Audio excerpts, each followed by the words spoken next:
Seguimos con la primera jornada de la reunión anual de riesgo vascular y rehabilitación cardíaca de la Sociedad Española de Cardiología, que se está celebrando en Córdoba, con la cuarta mesa ya, y vamos a hablar fundamentalmente de cardiopatía isquémica.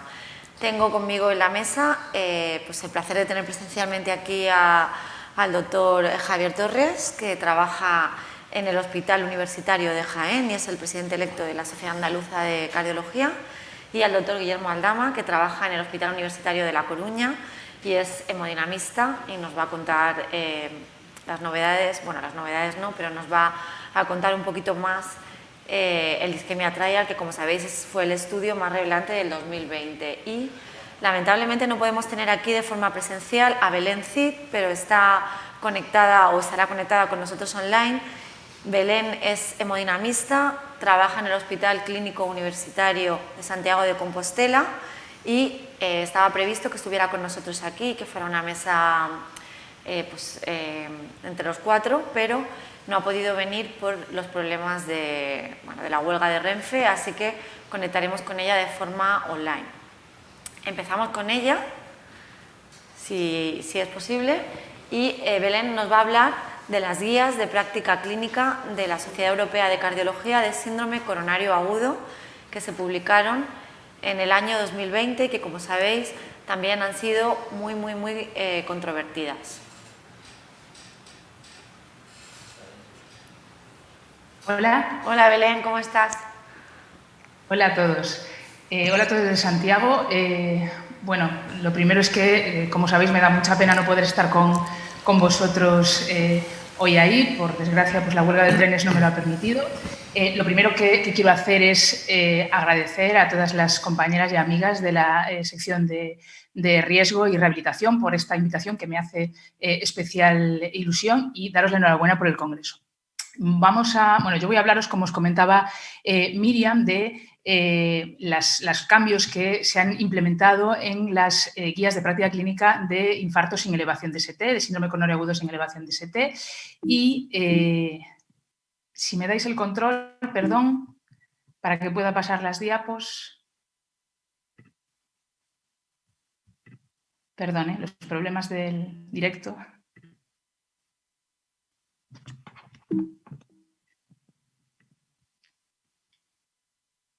Vale, no sé si yo tengo el control, si no, me las vais pasando. Como decía, pues vamos a centrarnos en las novedades que se han implementado en estas guías. Lo voy a dividir en estos 6 grupos y centrándome especialmente en los que han suscitado pues, más controversia o que van a implicar pues, un cambio sustancial en cómo tratamos a nuestros pacientes. Si me pasáis la siguiente o me dais a mí el control. Perdón.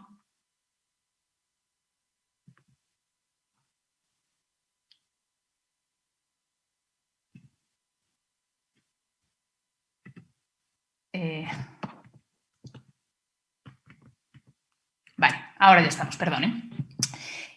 Vamos a empezar entonces por los cambios en el diagnóstico, que se centran fundamentalmente en 2 puntos. Como todos sabemos, desde que ha entrado en nuestra vida la troponina ultrasensible, pues apenas diagnosticamos ya angina inestable y casi todo es infarto sin elevación de ST. En este sentido, las guías establecen, buscando un alta precoz y que los pacientes pues, no tengan que estar tanto tiempo en los servicios de urgencias, un protocolo de determinación de troponina que sea a la entrada y a la hora de la llegada del paciente, que se acorta con respecto al que consideraban las anteriores guías, que era entre 0 y 3 horas. Y el otro punto importante es que se da pues un mayor protagonismo al TAC coronario como alternativa a la coronariografía para excluir síndrome coronario en pacientes de riesgo bajo con electro y tropo normales o no concluyentes. Aquí también hay que tener en cuenta que el TAC coronario en pacientes que tienen enfermedad coronaria previa o revascularización quirúrgica percutánea, pues pierde cierta validez porque no está tan testado. Uno de los primeros puntos importantes que, como decía, pues ha supuesto mayor discusión o controversia es el tratamiento antiagregante. Lo primero, que ya ha ocurrido en otras guías, pero en esta se incide especialmente en este punto, es la importancia, ahora que tenemos tantos tratamientos diferentes y tantas opciones, de establecer una valoración integral del paciente, tanto de su riesgo isquémico como hemorrágico. Y en este caso, en estas guías se dan unos criterios muy claros de qué pacientes tienen un alto riesgo isquémico y un alto riesgo hemorrágico, que son tomados pues, de los últimos ensayos clínicos que han tocado este tema y por tanto, pues, se han actualizado, ¿no? Por decirlo de alguna forma. En cuanto a las indicaciones, bueno, pues Prasugrel y Ticagrelor continúan con una indicación 1B, son de primera elección frente a Clopidogrel, que queda un poco relegado a los pacientes de alto riesgo, y la novedad está en que se establece que debe considerarse Prasugrel sobre Ticagrelor en pacientes con escasez que se someten a intervencionismo coronario percutáneo precoz. Esta recomendación, pues como todos conocemos, viene de uno de los ensayos clínicos más importantes en antiagregación de los últimos años, el ISARREA5, en el que se compara por primera vez directamente Prasu y Tica en síndrome coronario agudo.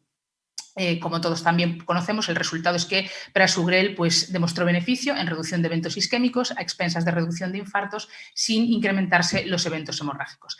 Por tanto, pues, bueno, este estudio ha sido un estudio muy robusto, valiente, que ha tenido la potencia suficiente como para establecer un cambio en las guías.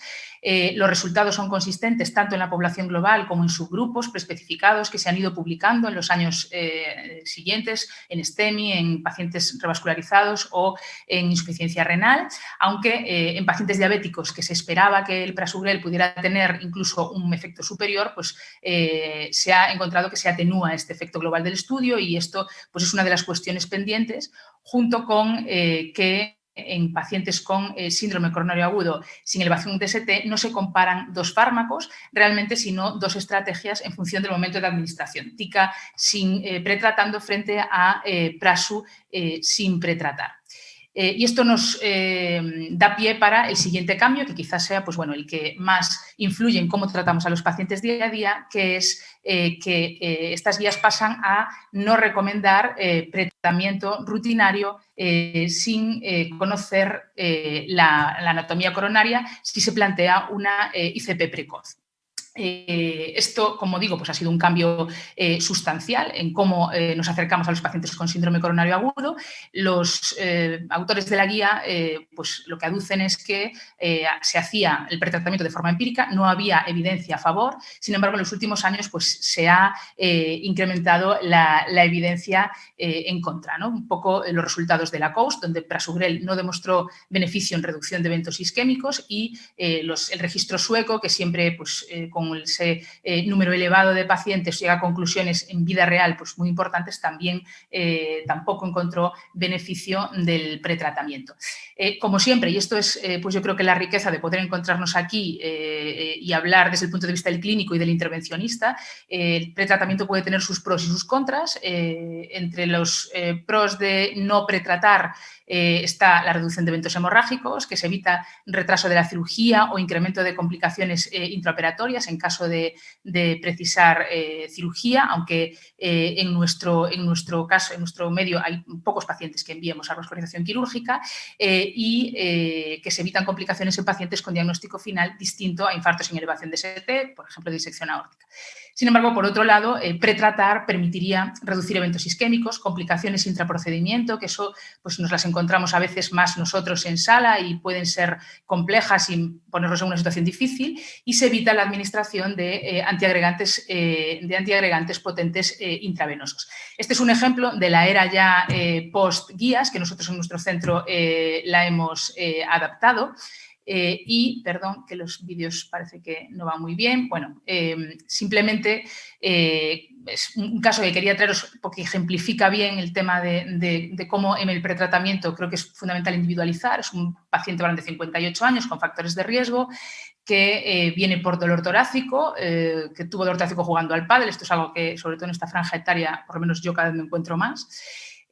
acude al servicio de urgencias asintomático, tiene un electro no muy llamativo y eleva troponinas. Unas horas después se le hace el CATE y nos encontramos con una anatomía coronaria compleja. Una derecha tapada, la DA anfractuosa, con trombo intracoronario, un flujo que nos lleva a ser TIMI3.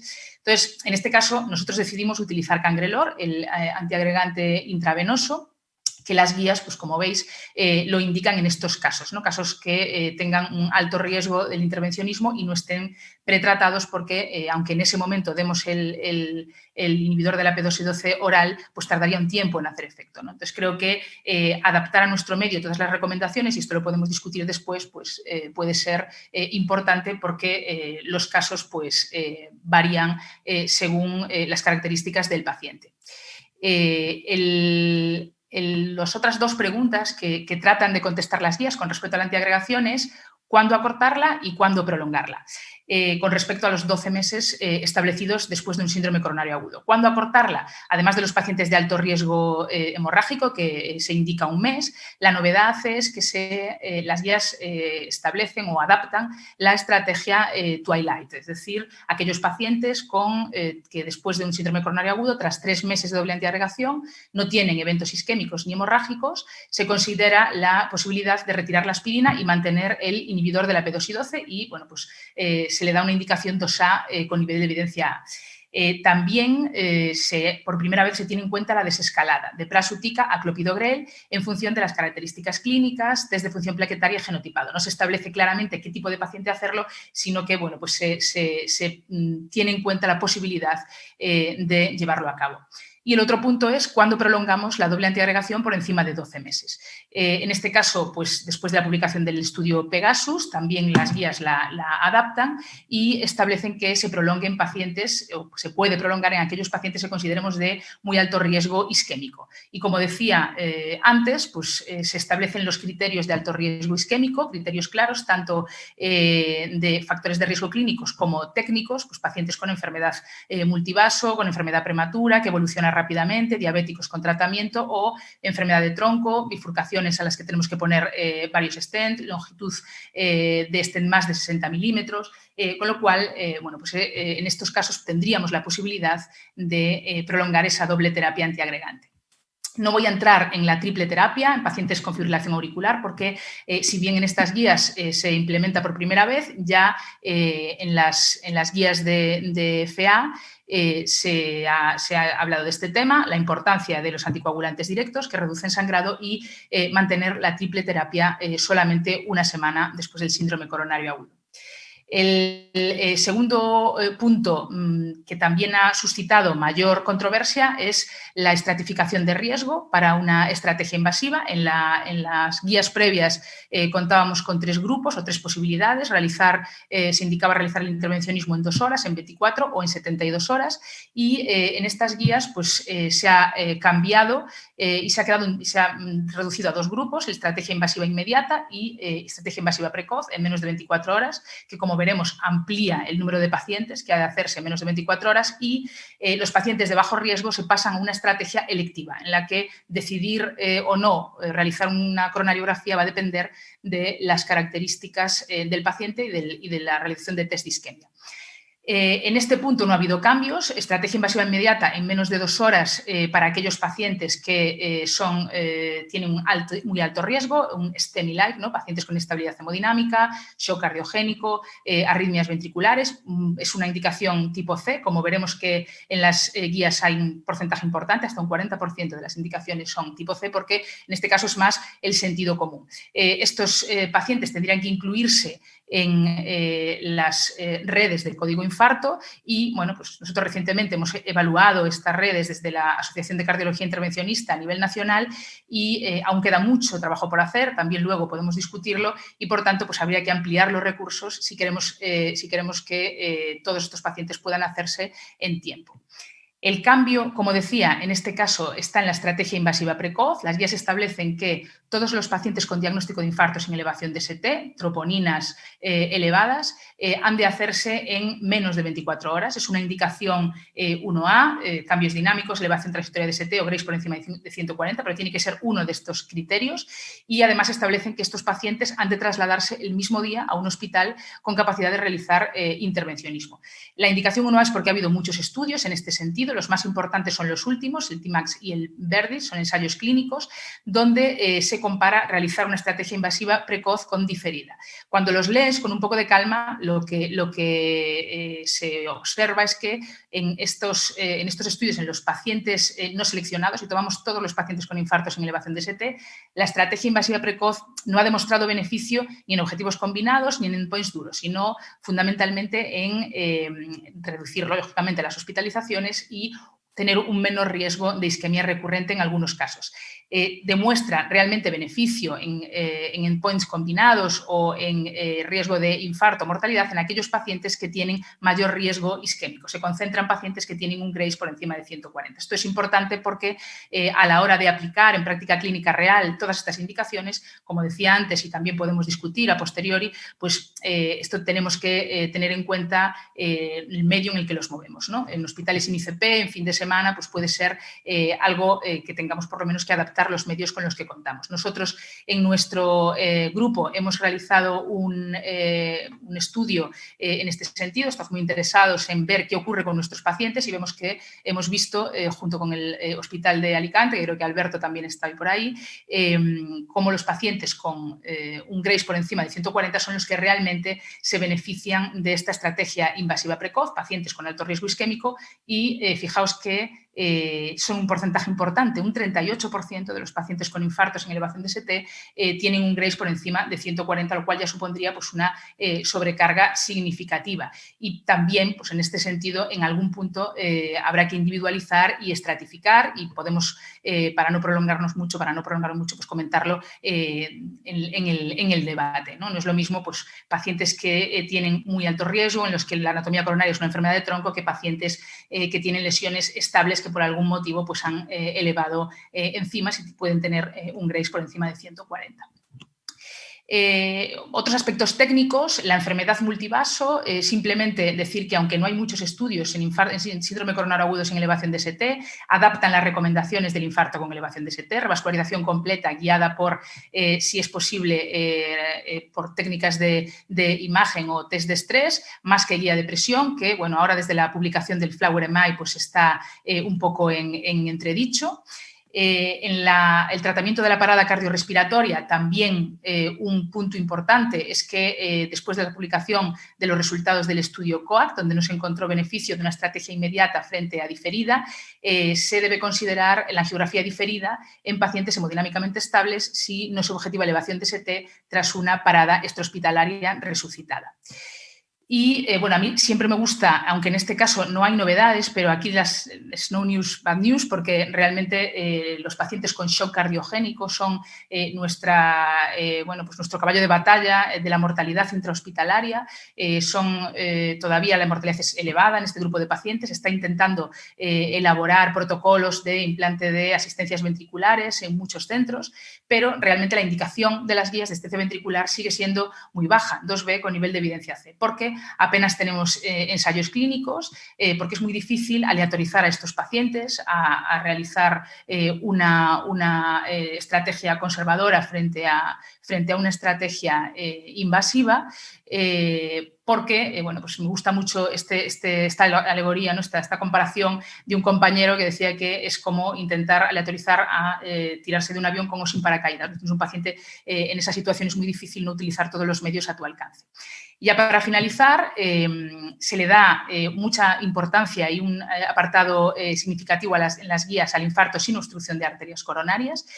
Realmente se establece un diagnóstico específico y en el que se excluye incluye Takotsubo y miocarditis, y se le da, bueno, hay una serie de entidades que se consideran MINOCA, pacientes que tienen lesiones por debajo del 50%, que puede ser rotura de placa, espasmo coronario, enfermedad microvascular, y especialmente se le da valor, que esto es una buena noticia porque, como veis, la disección coronaria espontánea como causa de síndrome coronario agudo es un porcentaje pequeño de todos los síndromes coronarios agudos, pero de un 22 a 35% en mujeres por debajo de 60 años. Era una patología un poco olvidada y empieza a haber estudios y a hablarse de ella en los últimos años.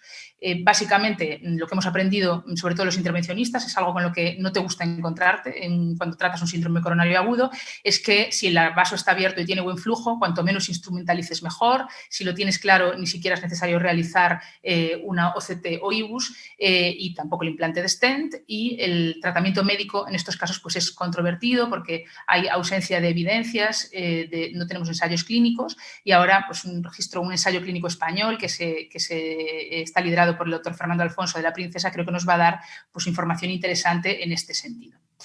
Y ya, para terminar, el paciente está 5 días ingresado y luego pues, se va a su casa, tiene que recuperar su vida. Lo que para nosotros es importante, para ellos es sin duda mucho más. Y todo este cambio del estilo de vida y manejo post-ingreso, las guías lo relegan al material suplementario. Esto es a pesar de que, como os decía, hay mucha evidencia 1C y, sin embargo, sí que es indicación 1A remitir a los pacientes a un programa de rehabilitación cardíaca multidisciplinario. A los que hemos vivido el desarrollo, y esto, bueno, no pretendo ser pelota, pero es la verdad, lo que hemos vivido un desarrollo de una unidad de rehabilitación cardíaca en nuestro centro, pues vemos cómo los pacientes pierden el vértigo de irse a su casa después de un síndrome coronario y vuelven mucho menos a sala de hemodinámica, y cuando vuelven mucho mejor. Con lo cual, creo que no merece estar relegado al material suplementario. No voy a hacer una diapo de conclusiones porque he hablado de muchas cosas y no quiero extenderme más. Me gustaría que las conclusiones y el debate lo hiciéramos entre todos y simplemente pues, centrarlo en aquellos puntos que creo que van a ser más importantes para nosotros y para cómo tratamos a nuestros pacientes, en los que seguro que podemos tener opiniones encontradas. Y nada más. Muchas gracias. Muchas gracias, Belén, por tu excelente presentación. Yo creo que lo dejamos para el final, las dudas. Sabéis que podéis enviarnos al chat las preguntas que tengáis, aunque luego seguro que aquí el público nos preguntará y entre nosotros surgirán también pues eso, algunas preguntas y algunos temas de interés. Gracias de nuevo por tu presentación, por haber hecho una revisión tan rigurosa y tan crítica de las guías. Realmente has remarcado muy bien los temas que venimos comentando, que han sido un poco los que solemos estar en desacuerdo con las guías y de acuerdo los clínicos y los hemodinamistas, que no siempre estamos todo lo de acuerdo que nos gustaría. Y muchas gracias personalmente a ti también por haber hecho el esfuerzo de conectarte y por tu gran labor profesional y lo que representas para nosotras en la Sociedad Española de Cardiología. Voy a dar paso al doctor Javier Torres, que él nos va a contar las guías de síndrome coronario crónico que se publicaron un año anterior, de las guías de síndrome coronario agudo, se publicaron en el 2019 y un año anterior también del Ischemia Trial. Yo creo que esto nos va a servir luego como para debate, para ver qué cosas creemos que deberían de haber mejorado y no lo han hecho o no lo estamos haciendo. Así que cuando quieras. Pues muchísimas gracias, Miriam. Bueno, encantado de poder estar aquí, ¿no? Después de tanto tiempo y en una ciudad tan fantástica como Córdoba. Echamos de menos a todos los compañeros que no han podido estar con nosotros, pero bueno, seguro que pronto podremos estar. Bueno, antes de nada agradecer por supuesto a la asociación la invitación y bueno, vamos a, como ha dicho Miriam, a un poco en poca diapositiva intentar ver lo más novedoso o lo que fue, bajo mi opinión, lo más interesante en cuanto a la guía de la Sociedad Europea en Síndromes Coronarios Crónicos. Lo principal es que la guía en base hace una recapitulación de la historia natural de la enfermedad coronaria estable y en base a eso establece una serie de escenarios clínicos en los cuales nos vamos a poder presentar el paciente con síndrome coronario crónico, ¿no? El más frecuentemente el paciente con clínica sospechosa de enfermedad coronaria y síntomas estables. Luego el paciente con insuficiencia cardíaca de nuevo o disfunción ventricular de posible origen isquémico, y luego en relación a los pacientes que han tenido síndrome coronario agudo, ¿no? Los que están estables durante menos de un año post síndrome coronario agudo o revascularizado, o un año después, más de un año de la revascularización. Luego hay dos escenarios clínicos específicos, como son la angina vasoespástica microvascular y las pacientes asintomáticas con enfermedad coronaria detectada en screening, ¿no?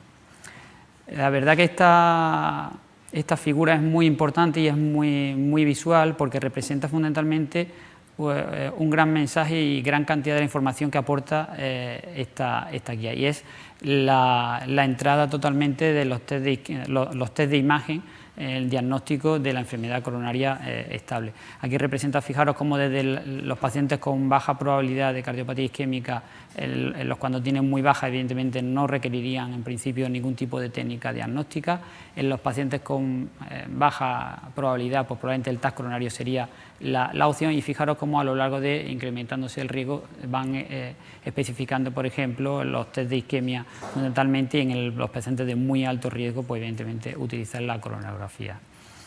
La guía, otro de los aspectos muy importantes, es que se hace una reestratificación del riesgo pretest o de la probabilidad pretest de la enfermedad coronaria estable, en base a los estudios más recientes, en donde se incluyen más de 15.000 pacientes. Fijaros cómo la probabilidad pretest es solamente por encima del 15%, que son los pacientes que se beneficiarían más de los test no invasivos, solamente serían aquellos que están involucrados en las casillas de verde un poquito más oscura, e incluso aquellos pacientes que pueden desarrollar no solamente dolor torácico, sino disnea. Incluye un concepto muy importante la guía, que es la probabilidad clínica de enfermedad coronaria, que aporta más información a la probabilidad pretest, que sabéis que solamente tiene en cuenta las características del dolor y la edad. Y fijaros cómo el hecho de, además de la probabilidad pretest, debemos utilizar otra información añadida, como pueden ser el hecho de tener factores de riesgo cardiovasculares, alteraciones electrocardiográficas sugerentes de isquemia, o disfunción ventricular, o incluso anomalías en los test diagnósticos tanto de ergometría o TAC coronario. Fijaros cómo hace que incremente la probabilidad de enfermedad coronaria, y por contra el hecho de, por ejemplo, tener ergometrías o un score de calcio de 0, pues también lo que hace resta es la probabilidad de tener enfermedad coronaria. Yo creo que esta es una de los grandes paradigmas y el gran cambio que existe respecto a la previa, y es que, bueno, pues nos dice que la ergometría, que habitualmente la hemos utilizado como primera herramienta, como primer escalón en el diagnóstico de la enfermedad coronaria, fijaros cómo ha quedado relevada fundamentalmente con una indicación 2B, por lo menos en el diagnóstico, y sin embargo todos los test funcionales de detección de isquemia o el TAC coronario, pues prácticamente pasa a una indicación 1B como primera opción, ¿no? Siempre esto, lógicamente, la guía lo supeditan a la disponibilidad y a la experiencia de cada uno de los centros, ¿no? Porque en aquellos centros donde no disponen de técnicas de detección de isquemia más complejas por imagen o TAC coronario, pues evidentemente la ergometría sería la primera opción, ¿no? En cuanto a la coronariografía invasiva, que tenemos aquí dos hemodinamistas para comentar con ellos, evidentemente la relevan fundamentalmente al paciente, evidentemente con muy alta probabilidad de cardiopatía isquémica, con síntomas refractarios al tratamiento médico, o pacientes con angina a baja carga, ¿no? Y luego hacen también especial hincapié en el manejo de la valoración de la imagen funcional, ¿no?, invasiva de las guías de presión en pacientes, sobre todo, que no tienen estenosis de coronaria epicardias por encima del 90%, ¿no? Y por supuesto te dan la opción, evidentemente, en aquellos pacientes donde el test de diagnóstico no invasivo pues no nos saca de dudas, pues tener siempre la opción de poder usar la coronariografía invasiva. Realmente es un poco, aquí representa de forma muy esquemática el manejo o cómo debería ser el manejo en función de lo que hablamos de la probabilidad pretest y la probabilidad clínica de enfermedad coronaria. Fijaros como en el paciente con una baja probabilidad clínica de enfermedad coronaria, sin historia previa de cardiopatía isquémica, o incluso en aquellos pacientes con necesidad de conocer información de aterosclerosis, el TAC coronario se posicionaría como la primera opción. y utilizar ya test no invasivos de diagnóstico por isquemia en aquellos pacientes ya con una probabilidad clínica ya alta y en los cuales pensamos que vamos seguramente a necesitar revascularizar al paciente o, por la razón que sea, necesitamos saber si tiene viabilidad.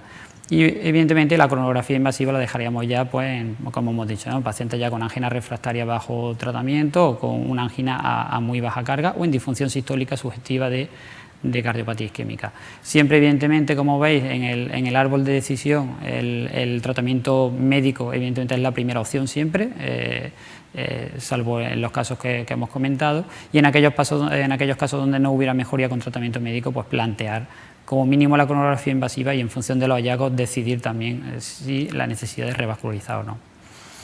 Un poco en base a lo que ha dicho también Belén, y evidentemente en una reunión como es esta, una reunión de riesgo vascular y de rehabilitación cardíaca, esto no es una novedad. Lo que hace llama la atención que continúa con las guías previas. Fijaros el nivel de evidencia en todo lo que son recomendaciones de estilo de vida, toda la evidencia está en base a 1A o 1B, en el cual la necesidad de todas estas estrategias son fundamentales, incluso tienen mucho mayor nivel de evidencia que todas las demás cosas que estamos contando. Por lo tanto, el tema de las estrategias de prevención son esenciales en este grupo de pacientes, ¿no?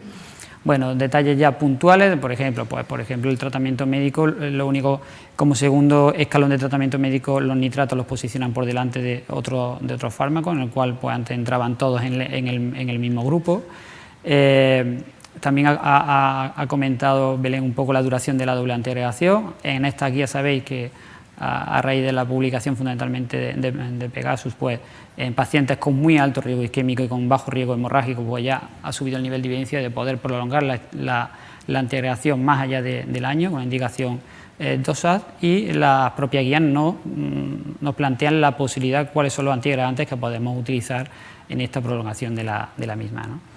Bueno, evidentemente, en la mesa anterior donde se ha hablado de forma muy extensa del control lipídico, fijaros cómo ya entran con un nivel de evidencia muy potente tanto el uso de ezetimibe como el PCSK9 para obtener objetivos de DL marcados por la guía, y por supuesto en el paciente diabético y enfermedad cardiovascular, pues evidentemente el ISGLT y los GLP-1 igualmente tienen una indicación 1 en el tratamiento de la enfermedad coronaria estable.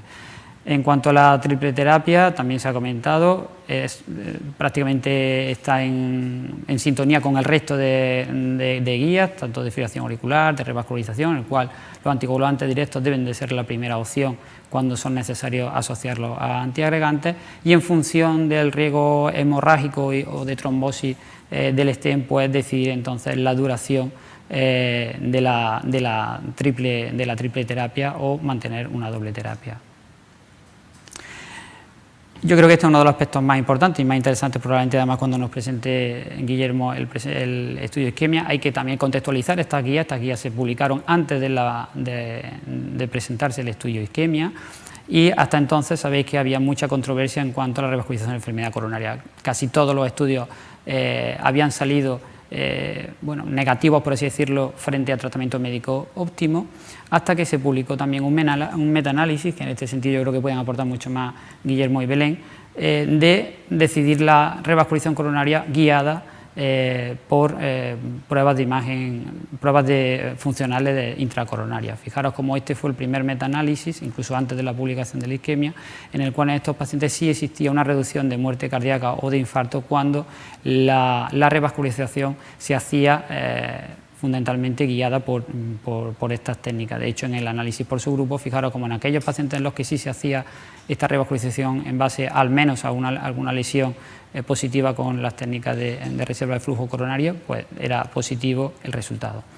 Esto es lo que ha hecho que probablemente el algoritmo, porque no han salido realmente específicamente en esta guía recomendaciones de revascularización, en el algoritmo veis cómo en función de la aparición de síntomas de angina o la documentación de isquemia, la decisión finalmente, cuando fundamentalmente en aquellos casos donde no hay documentación de isquemia, se utilice a la hora de decidir la necesidad de revascularizar a estos pacientes el papel de estas técnicas, ¿no? Yo creo que ya os digo, creo que ellos pueden aportar mucho más, pero realmente así es como lo plantean por lo menos las guías de síndrome coronario crónico de 2019. recordando evidentemente que en una guía del 2018 de la revascularización hay que tener en cuenta que existe una serie de condiciones fundamentalmente anatómicas de la enfermedad coronaria en las cuales ya tiene una indicación pronóstica el hecho de revascularizar a estos pacientes, como la enfermedad de tronco, de aproximal o enfermedad de 2 o 3 vasos cuando existe disfunción ventricular severa.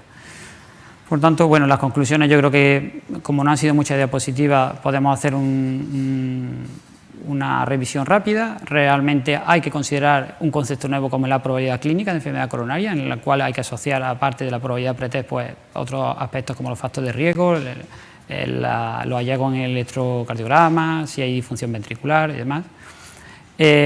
Las guías son muy claras, hay que priorizar el diagnóstico de enfermedad coronaria estable por imagen, en base fundamentalmente a la probabilidad pretest y clínica de enfermedad coronaria. En función de esa probabilidad, pues decidir una técnica u otra.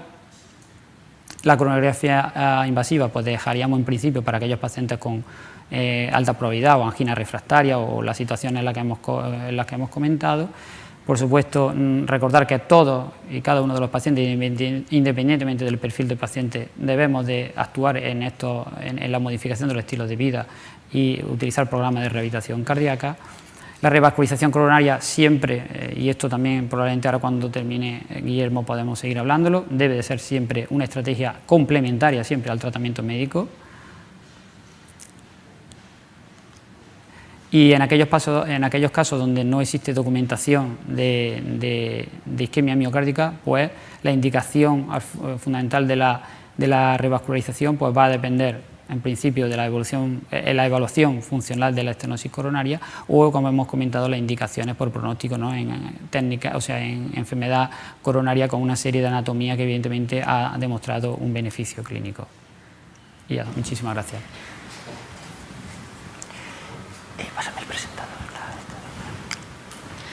Muchas gracias a ti, Javier, por habernos hecho esta revisión de las guías y por haber un poco remarcado los puntos que hay en común y que hay diferentes con las guías de síndrome coronario agudo que nos ha contado Belén y que luego abordaremos en el debate porque hay mucho que comentar. Ahora doy paso al doctor Guillermo Aldama, que como ya he comentado al principio, él trabaja en el Hospital Universitario de La Coruña y es hemodinamista, participó además en el estudio isquemia y pues nadie mejor que él, que es una persona que ha participado en el estudio y que además es hemodinamista y ve este tipo de pacientes todos los días.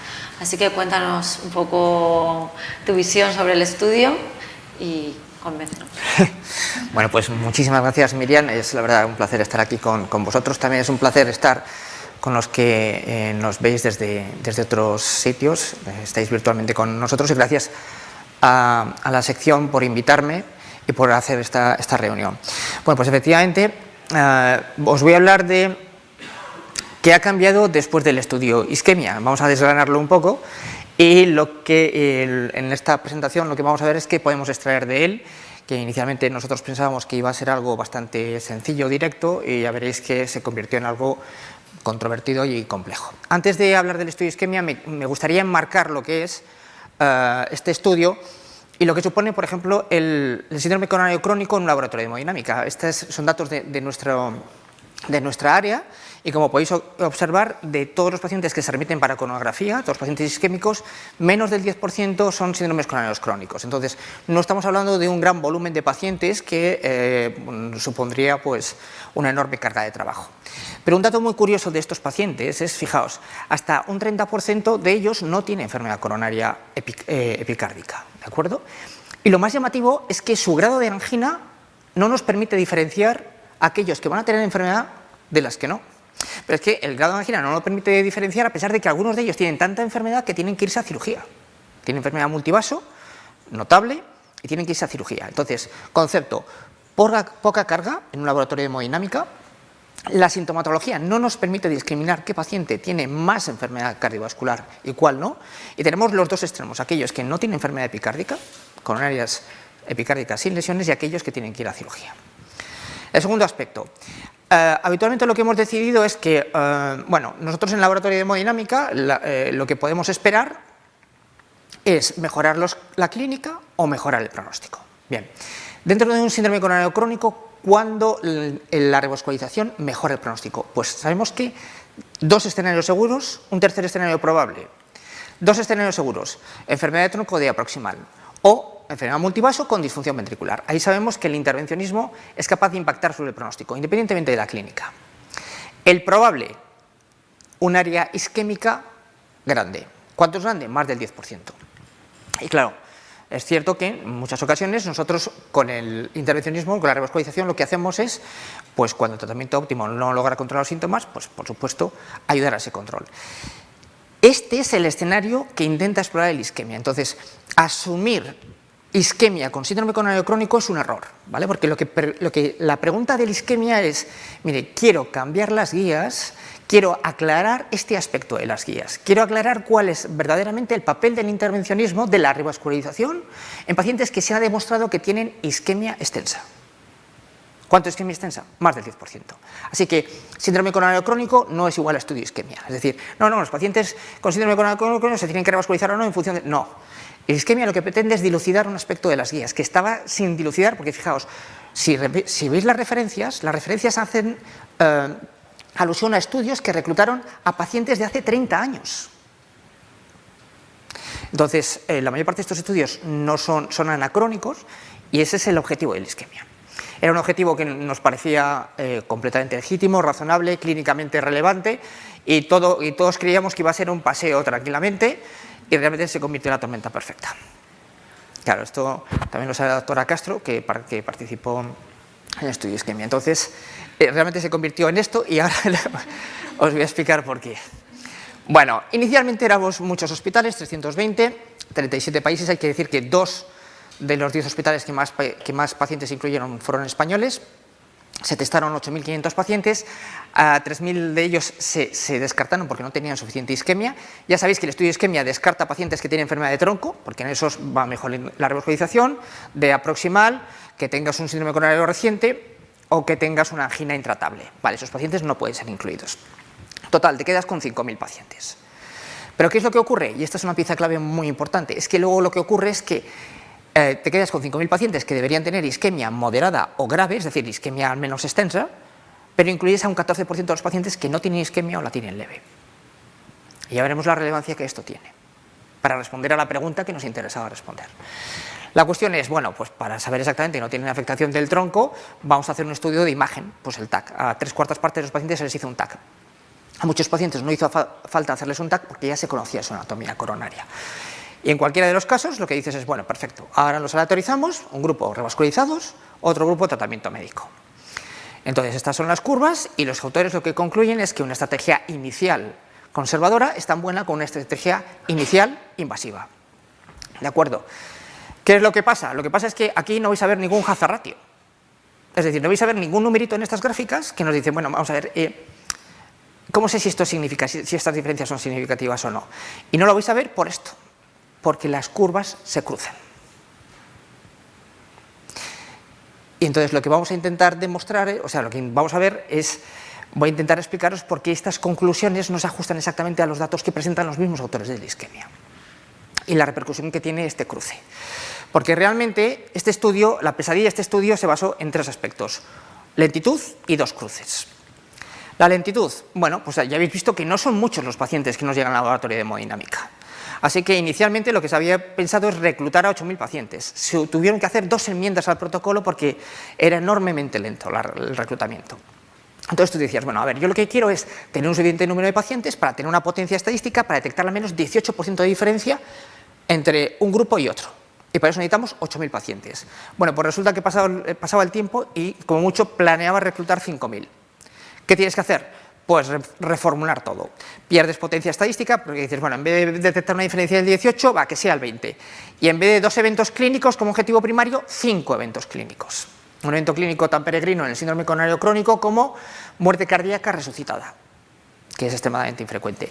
Y lo que es llamativo es que no incluyeran la revascularización como uno de los eventos, cuando en la mayor parte de los estudios en los que se compara 2 estrategias, una más invasiva y otra más conservadora, el cruce de uno de uno de los pacientes a otra rama se considera un fallo de la rama y se puede contemplar. Bien, ellos necesitaban más eventos e incluyeron estos 5, excluyeron la nueva revascularización como evento. Y para mí esto os voy a mostrar lo que es la figura más importante del estudio isquemia. Y esta es la diapositiva más importante de esta presentación.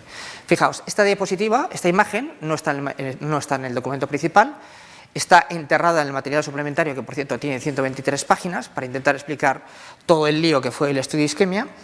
Y aquí lo que podéis observar es cuántos pacientes del estudio isquemia se cruzaron. ¿Vale? Entonces lo que podéis observar es que al cabo de 5 años, 1 de cada 3 pacientes del brazo conservador había sido cruzado al brazo invasivo.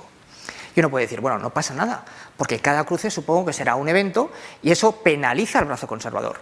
Pero lo cierto es que no, porque solo el 8%, bueno, casi el 9% de los cruces fueron fruto de eventos.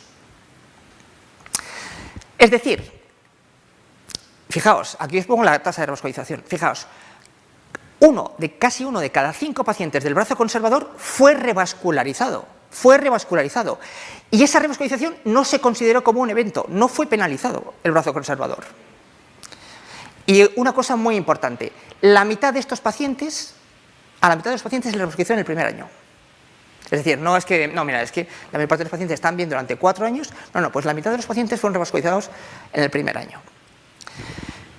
Claro, uno puede decir, mira, ¿qué 2 problemas genera esto? Pues el primer problema que genera es, mire, vamos a ver, ¿por qué usted decide revascularizar a los pacientes, cruzarlo al brazo invasivo sin un evento? Y a mí me hubiese gustado que me explicaran cuáles son las razones de este cruce, y la verdad es que no las aclaran, porque para que os hagáis una idea, solo el 4% de los pacientes sin evento dicen que se cruzaron por angina intratable, que bajo mi punto de vista eso es un fallo del brazo conservador. Pero no se le imputó al brazo conservador. Pero esto no es lo más importante de todo. Lo más importante de todo es que para mí esto introduce un sesgo. Porque fijaos, ¿a mí qué me gustaría? A mí no me importa que el paciente se cruce, de acuerdo, pero dime cuál es el perfil clínico de los pacientes que se cruzan sin evento. Porque podría ser que esos pacientes tuviesen alguna característica que les predispusiera a tener más eventos cardiovasculares. Es decir, que ese grupo sea un grupo seleccionado de mayor riesgo, que hubiese tenido un evento cardiovascular de no haber sido revascularizado.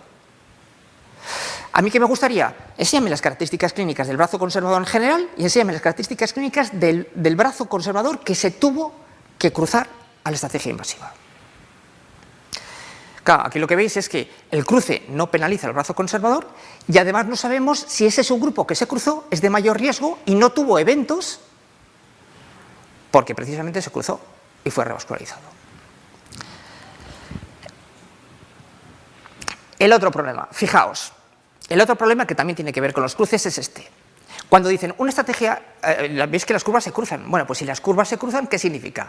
Cuando se plantea el estudio, cuando nos plantean el estudio, lo que dicen es, bueno, vamos a hacer un análisis de la supervivencia que es el habitual, que es el de la regresión de Cox. Para que haya un análisis de supervivencia y regresión de Cox, debéis cumplir un principio que habitualmente se cumple en el ámbito biológico, cuando tú administras 2 tratamientos, y es que los riesgos se mantienen proporcionales. Bueno, pues el cruce de curvas lo que te dice, esto es relativamente más frecuente en la oncología, es que no se cumple el supuesto de los riesgos proporcionales. Por lo tanto, el análisis estadístico que tenías previsto no lo puedes hacer. Y por eso en un ensayo clínico tienen que ajustar y hacer lo que ellos llaman un análisis bayesiano, que te lo cuentan en el material suplementario y que es una auténtica tortura. Fijaos, mirad, a pesar, cuando uno dice, no, una estrategia invasiva conservadora es tan buena como una estrategia invasiva inicial de revascularización. Fijaos, este es el riesgo, ¿de acuerdo? Por encima de 1 tiene menos riesgo el tratamiento conservador, por debajo de 1 es mejor la estrategia invasiva. Fijaos, a los 6 meses, a pesar de que había cruces y a pesar de que un 14% de los pacientes no tenían isquemia, a partir del 6º mes ya es mejor la estrategia invasiva, en términos de muerte cardiovascular e infarto agudo de miocardio. A partir del 6º mes ya es mejor, que es algo que coincide con el metaanálisis que acaba de presentar Javier respecto a la estrategia de revascularización precoz, estrategia de revascularización frente a estrategia conservadora. Y le decís, ¿por qué las curvas se cruzan? Fijaos, las curvas se cruzan porque lo que decidieron es computar los infartos periprocedimiento como infartos. Y ya sabemos todos que, uno, los infartos periprocedimiento no tienen nada que ver con la rotura de placa de los infartos espontáneos, punto uno. Y segundo, que en el ámbito de las troponinas ultrasensibles, estos infartos carecen de validez pronóstica, es decir, carecen de importancia pronóstica. Es más, cuando se ajusta por complejidad del paciente y por complejidad de la anatomía coronaria, el infarto periprocedimiento pierde cualquier validez pronóstica. Es más, si quitamos el infarto periprocedimiento, los pacientes asignados al grupo invasivo tienen menos infarto espontáneo. Y la pregunta es, ¿por qué decidieron imputar como eventos los infartos periprocedimiento? Porque eso es lo que hace que las curvas se crucen, porque inicialmente tienes muchos más infartos periprocedimiento en el grupo invasivo y luego cuando van acumulando infartos espontáneos los del grupo conservador se cruzan. Y entonces en todos los eventos en el que el infarto forme parte del evento vas a tener cruce de curvas. En el objetivo primario, cruce de curvas. ¿Por qué? Porque tienes los infartos periprocedimiento. En el objetivo de muerte cardiovascular infarto, cruce de curvas. ¿Por qué? Porque tienes infartos periprocedimiento. En las curvas de infarto, ¿por qué se cruzan las curvas? Porque tienes incluidos los infartos periprocedimiento. Y de hecho, tienen que hacer un análisis bayesiano, que por supuesto os invito a leer el material suplementario, es broma, no lo leáis. No lo leáis. Fijaos, aquí lo he intentado resumir. A ver, son 3 columnas, ¿vale? La tercera columna es muerte, la primera columna es el objetivo primario y la columna del medio es muerte cardiovascular e infarto. Y las filas son primero 1 año, 3 años, 5 años.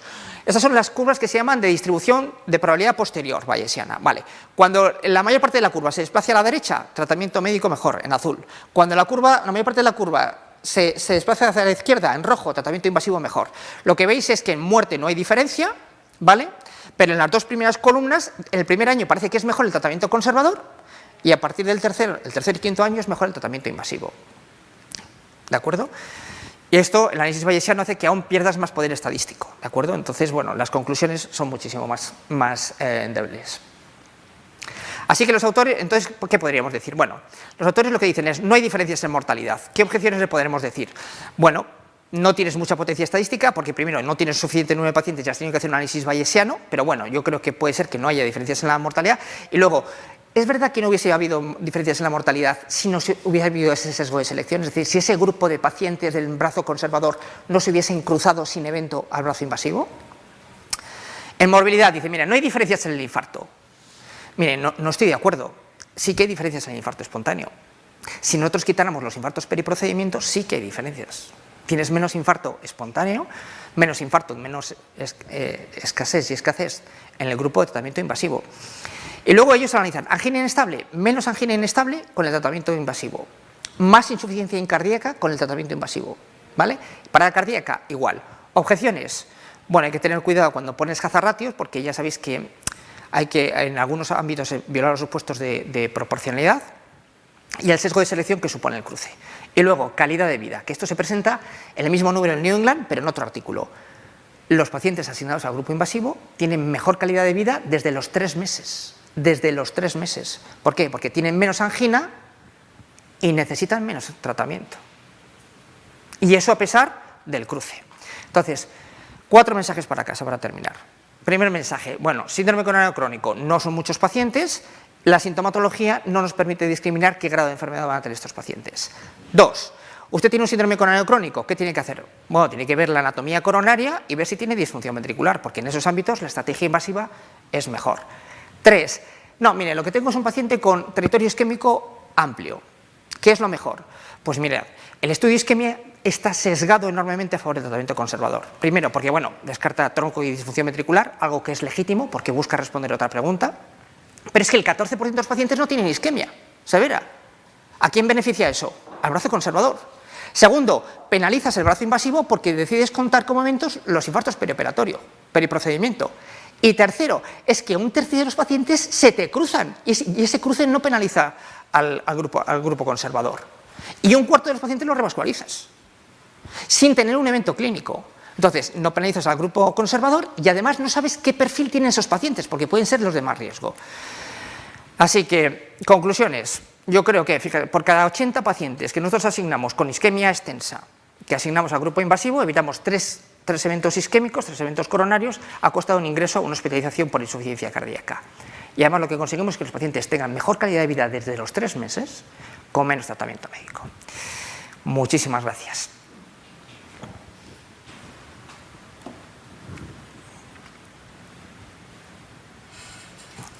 Pues muchas gracias a ti. A mí me gustaba el isquemia trial, ahora ya no tanto, la verdad. Y muchas gracias por tu presentación, que ha sido excelente, como siempre. Tenemos una pregunta aquí y una pregunta en el chat.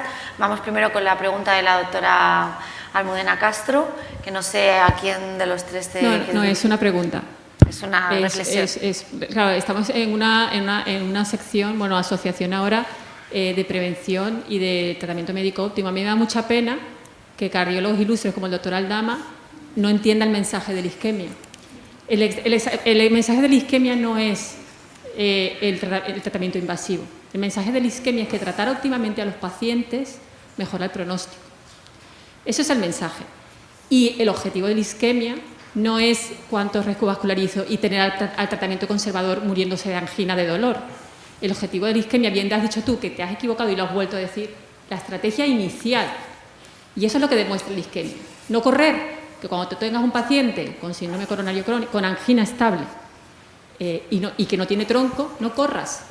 Trátalo y espera. Por eso pasarlo al grupo de revascularización no penaliza ni no penaliza. Es que es la práctica clínica habitual. Si ese paciente tiene angina, ese paciente lo pide o a juicio del médico, eso no es penalizar ni hacer trampa, es que está dentro del protocolo. Es decir, tú cuentas cuántos pacientes que están en el tratamiento médico óptimo solo tienes que pasar a revascularización y eso se contabiliza. Entonces, esto no es un argumento o una trampa estadística de nada. Esto nos enseña lo que han realmente querido demostrar, que no hay que correr, y eso es lo que tenemos nosotros como cardiólogos clínicos. Y me da mucha pena, Miriam, que ya no te guste la isquemia, porque la isquemia nos enseña mucho. Lo que nos ha enseñado la isquemia es decir, no correr. No llames directamente al doctor Aldama, es decir, tengo una angina estable que tiene el descenso del ST de 5 milímetros en el minuto 2. No lo llames. Manda a ese paciente a rehabilitación cardíaca, porque uno de los criterios era hacer rehabilitación cardíaca y trátalo óptimamente. Ese es el primer mensaje. Y entonces me gusta, Guillermo, aparte de que es mi amigo, es muy listo, nos ha aquí embaucado con todos estos datos. Pero es que los hemodinamistas siguen y siguen con que si se cruzan las ramas, que si no se cruzan. Esto no es el protocolo. El isquemia, hecho por una hemodinamista, Judy Holdman, mujer y hemodinamista, que tiene mucho mérito, quería que saliera bien, demostrar que la estrategia inicial invasiva era mejor. O sea, que ni siquiera hacen trampa para demostrar lo contrario, porque querían lo que el doctor Aldama ha intentado convencernos. Gracias. Bueno, muchas gracias, Almudena, por tu aportación. Sí, es cierto, y nos sirve un poco para enlazar con varias preguntas que quería haceros sobre la rehabilitación cardíaca, pero vamos a responder a la pregunta que nos han hecho aquí, por respeto a la persona que lo ha hecho, y nos pregunta, no sé a quién va dirigida, creo que a Belén, porque por la hora en la que está hecha, en relación a la disección coronaria, ¿qué opináis sobre la doble antiagregación? Si Belén nos puede contestar y luego, si no, damos la opinión y vemos qué hacemos cada uno en nuestra práctica clínica habitual, porque, como sabemos, es un grupo particular de pacientes los que presentan ese síndrome coronario agudo. ¿Nos oyes, Belén? Hola. ¿Os oigo vosotros a mí? Sí. Sí. Pues bueno, como decía, el tema de la disección, nadie va a tener una respuesta concreta en una fórmula mágica, porque es verdad que nos faltan estudios y, por suerte, ahora vamos a contar con algunos muy importantes, uno de ellos que se va a dirigir desde España y en relación con los beta-bloqueantes y los antiagregantes. Nosotros, bueno, esto todo va a depender un poco de las características anatómicas y de lo que hagamos con el paciente, ¿no? Los pacientes que tienen una disección que es suboclusiva y tienes que tratarla y poner un stent, pues lógicamente doble antiagregas, y en aquellos casos en los que claramente ves que es una disección pero tiene buen flujo y lo que quieres es que se cure pues, por segunda intención, que intentar, como decía, instrumentalizar lo menos posible, porque se ha visto que eso es lo que mejor funciona. Si empiezas a utilizar OCT, IBUS, tienes claro que es una disección, pero quieres verlo mejor o documentarlo, a veces consigues simplemente aumentar la rotura de la pared de la arteria y reducir el flujo. Y en esos casos, pues hay que la mayor parte mantiene una antiagregación simple o en algunos casos incluso pues no se antiagrega. ¿Vosotros antiagregáis o...? No son pacientes que tengan, en muchos casos no tienen placas, no tienen aterosclerosis, ¿no? Entonces, bueno, depende también... Depende del CATE, ¿no? Del ambiente en el que nos encontremos. Muy bien. ¿Vosotros algo que decir? Sí, bueno, yo creo que estoy muy en la línea de lo que dice Belén, ¿no? Nosotros habitualmente la mayoría de los pacientes que pueden ser tratados de forma conservadora sin intervencionismo habitualmente se dejan con un único antiagregante, por lo menos en nuestro centro lo hacemos así. Sí, nosotros también. Muy bien, bueno, volviendo un poco a los temas que quedaban pendientes y que queríamos comentar, tanto en las guías de síndrome coronario agudo que ha comentado Belén como en las de síndrome coronario crónico sale la rehabilitación cardíaca. Está claro que el tratamiento, esta mañana lo ha comentado el doctor Juanategui en la primera reunión, el tratamiento del síndrome coronario agudo crónico, cuando sea de la enfermedad coronaria, desde el principio tiene que ser llevado a cabo por los cardiólogos, y aquí reivindico un poco las unidades de coronarios agudos que tienen que ser llevadas por cardiólogos, y hay muchísimos documentos que lo avalan, y para que el pronóstico de los pacientes sea mejor. Y luego no se tiene que perder ese seguimiento en el momento en el que el paciente se va de alta, es decir, son imprescindibles las unidades de rehabilitación cardíaca, es imprescindible modificar los hábitos de vida cardiosaludable desde antes de que se vayan de alta, y cuanto antes empiecen esos pacientes en las unidades de rehabilitación cardíaca mejor, por dos motivos: porque el pronóstico mejora y porque tenemos un lecho de pacientes que mi sensación es que llevo pacientes de unidad de rehabilitación cardíaca es que es mucho más que el 10% que se ha comentado en el estudio de la isquemia atrial, es mucho más. Y entonces esos pacientes hay que darles salida. Me marea un poco con tanto cruce para acá, cruce para allá, no sé qué, al final no sabía yo qué era mejor hacer, y al final mi conclusión es que hay que individualizar y que creo que cada paciente es diferente y hay que tener en cuenta su situación clínica, otros factores de riesgo, que hay que intentar ver qué pacientes en los que no hacemos nada son en los que nos podemos quedar tranquilos sin hacer nada, y en los que lo has comentado tú, creo que hay que determinar qué factores de riesgo tienen para que identificar o porque creamos que van a ir peor. Y entonces esto, ¿cómo encaja un poco en nuestra práctica clínica, o cómo veis que encaja un poco en nuestra práctica clínica, y cómo deberían de modificar o hacer un poco, modificar las guías respecto a las recomendaciones que hay ahora, que se publicaron antes de las conclusiones del estudio? Bueno, yo, en relación a lo que ha comentado Guillermo, que para mí ha sido una presentación fantástica, yo creo que la isquemia al final, el mensaje final que nos dice es que lo que estamos haciendo habitualmente no es del todo erróneo, y es que efectivamente el tratamiento médico óptimo sigue siendo la piedra angular del paciente con síndrome coronario crónico. Y además el hecho de que, por ejemplo, todos los hábitos de vida, rehabilitación cardíaca tengan una evidencia tan contundente, así lo demuestra, ¿no? Aparte por la historia natural de lo que es la enfermedad coronaria estable, que es distinta al síndrome agudo, que son muy, muy importantes a la hora de decir todas las estrategias que tiene que desarrollar. Pero yo creo que tampoco, o sea, al final son estrategias complementarias, o sea, sin duda la primera opción tiene que ser evidentemente el tratamiento médico óptimo, que además como debe de hacerse, pero tampoco debemos un poco falsear o decir que la revascularización no sirve para nada tampoco en este contexto, porque no es cierto. Primero porque yo veo dos aspectos muy importantes de la isquemia atrial que se diferencian mucho de la actividad o la práctica clínica diaria.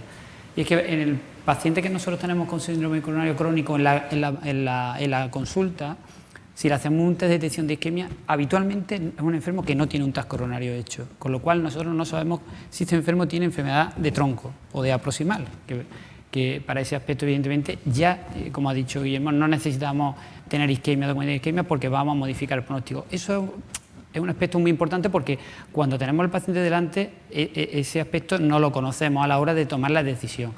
Y habitualmente luego llama la atención que en el isquemia atrial, como ha dicho él, el 30% pasara al brazo invasivo.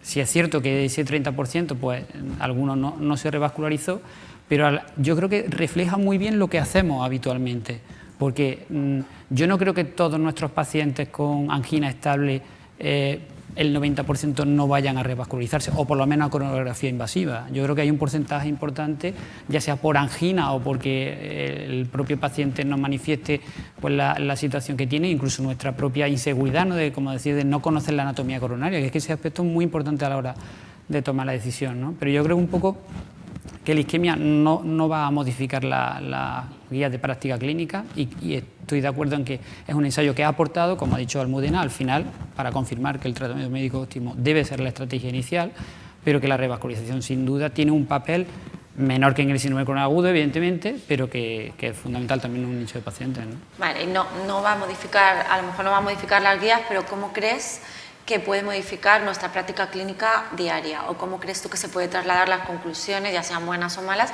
a la práctica clínica diaria? Bueno, a mí una de las cuestiones que ha comentado Javier me parece muy interesante y es, tenemos un paciente con síndrome coronario crónico, ¿de acuerdo? No estamos acostumbrados a pedir un TAC coronario, porque las preguntas que te tienes que hacer es, ¿tiene enfermedad de tronco? ¿Tiene disfunción ventricular o tiene isquemia extensa? Estas 3 preguntas te las tienes que resolver. Tienes que resolver para saber qué actitud vas a tomar, ¿de acuerdo? Entonces, el TAC coronario es una pieza fundamental que debemos implementar para descartar, mira, usted no tiene enfermedad de tronco, ya sé que no tengo que correr. Bien, no tiene disfunción ventricular, esto lo vemos con un eco, ¿de acuerdo? Y una prueba de provocación de isquemia que te dice, sí tiene isquemia extensa. Entonces, si sí tiene isquemia extensa, estamos en la isquemia atrial. De acuerdo, perfecto, tiene isquemia extensa.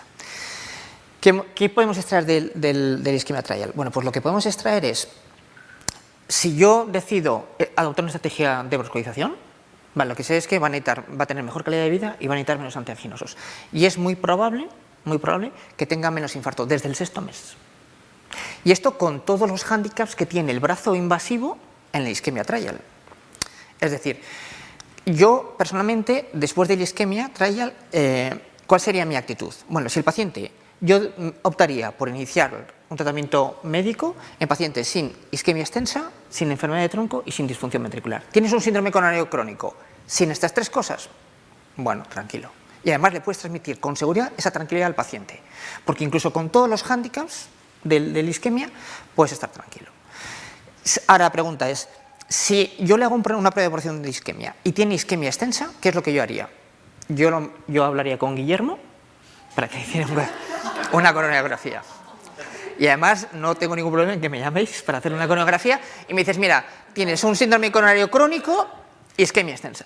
Muy bien. Entonces, eso es lo que yo creo que el isquemia ha aportado. Muy bien.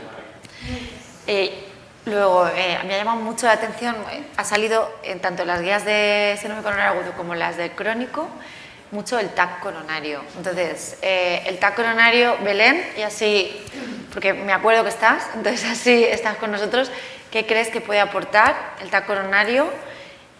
Una pregunta y luego tengo otra pregunta para ti.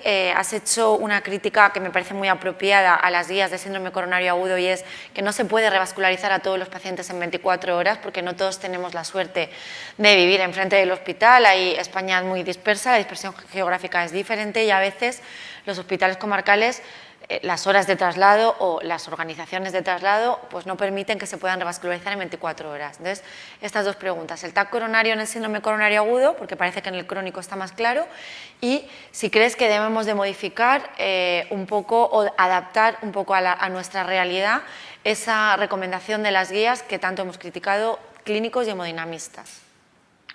Bueno, pues en lo que respecta al TAC coronario, bueno, como habéis visto, efectivamente las guías le dan su papel. El papel está, más que en el síndrome coronario agudo o en el infarto, como es en elevación de ST, está en la angina inestable, ¿no? Los pacientes que queremos descartar que tengan enfermedad coronaria tienen bajo riesgo y no tienen elevación de troponina ni alteraciones electrocardiográficas. En estos casos puede ser útil, siempre que nos aporte valor, porque bueno, es verdad, cada uno tiene su experiencia, pero es verdad que en pacientes que tienen enfermedad coronaria previa o que tienen revascularización quirúrgica o que han sido revascularizados percutáneamente, pues es más difícil que nos aporte valor. Con respecto a las recomendaciones de las guías, bueno, a mí también me gustaría una dinámica en el mismo día.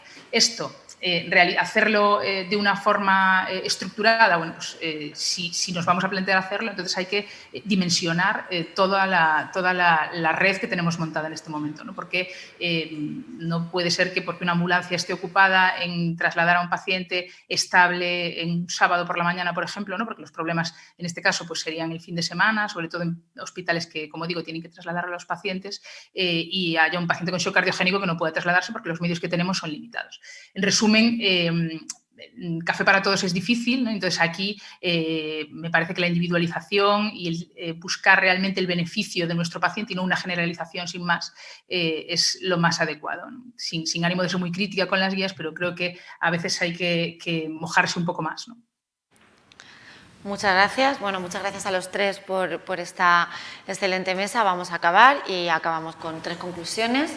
La primera es que TAC coronario cada vez está más de moda y tiene más importancia como técnica de imagen, tanto en el síndrome coronario agudo como en el crónico más.